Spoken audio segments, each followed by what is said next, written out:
हर हर महादेव। आज मैं आपको सुनाने जा रही हूँ रवि प्रदोष व्रत कथा। प्रदोष व्रत के दिन भगवान शंकर और माता पार्वती की पूजा की जाती है। भगवान शिव और माता पार्वती की पूजा अर्चना करने से मनुष्य के समस्त दुख दूर हो जाते हैं और उसकी समस्त मनोकामनाएं पूर्ण होती हैं। इस समय अधिक मास चल रहा है। अधिक मास का हिंदू धर्म में बहुत अधिक महत्व होता है। अधिक मास का प्रथम प्रदोष व्रत 30 जुलाई को है। 30 जुलाई को रविवार का दिन है और रविवार का दिन होने के कारण यह प्रदोष व्रत रवि प्रदोष व्रत के नाम से जाना जाता है। आइए शुरू करते हैं रवि प्रदोष व्रत कथा। पौराणिक कथा के अनुसार एक गांव में अत्यंत गरीब ब्राह्मण निवास करता था। उसकी साध्वी पत्नी प्रदोष का व्रत किया करती थी। उसे एक ही पुत्र रत्न था। एक समय की बात है, उसका पुत्र गंगा स्नान के लिए गया। दुर्भाग्यवश मार्ग में उसे चोरों ने घेर लिया और वे उससे कहने लगे कि हम तुम्हें कुछ नहीं करेंगे, तुम्हें नहीं मारेंगे, बस तुम हमें अपने पिता के गुप्त धन के बारे में बता दो।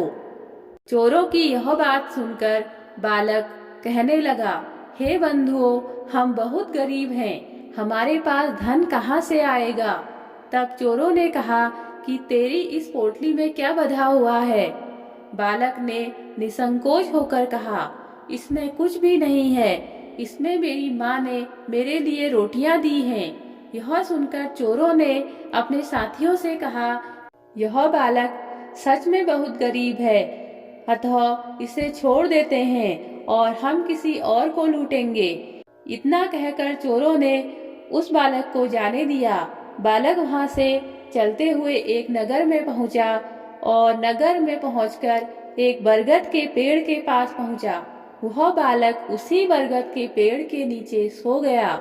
उसी समय उस नगर के सिपाही चोरों की तलाश कर रहे थे और चोरों को खोजते खोजते वे उस बरगद के पेड़ के नीचे पहुंचे जहां बालक सोया हुआ था और सिपाहियों ने उस बालक को चोर समझकर उसे राजा के समक्ष उपस्थित किया और राजा ने उसे कारावास में बंद करने का आदेश दिया। जब वह बालक शाम होने तक घर नहीं लौटा तब उसे अपने पुत्र की बड़ी चिंता हुई। अगले दिन प्रदोष का व्रत था।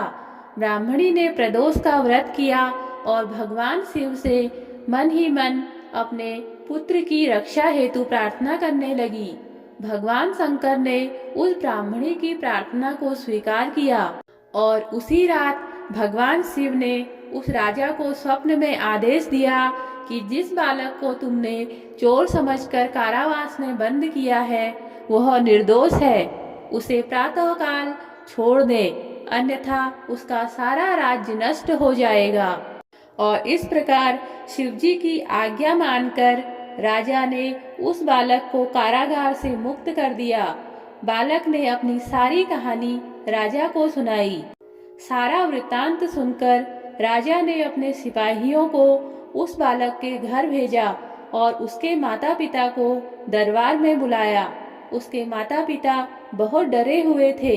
राजा ने उन्हें डरा हुआ देखकर कहा कि आप भयभीत न हो, आपका बालक निर्दोष है।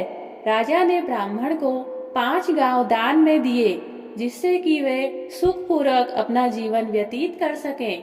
और इस प्रकार भगवान शिव की कृपा से ब्राह्मण परिवार आनंद से रहने लगा।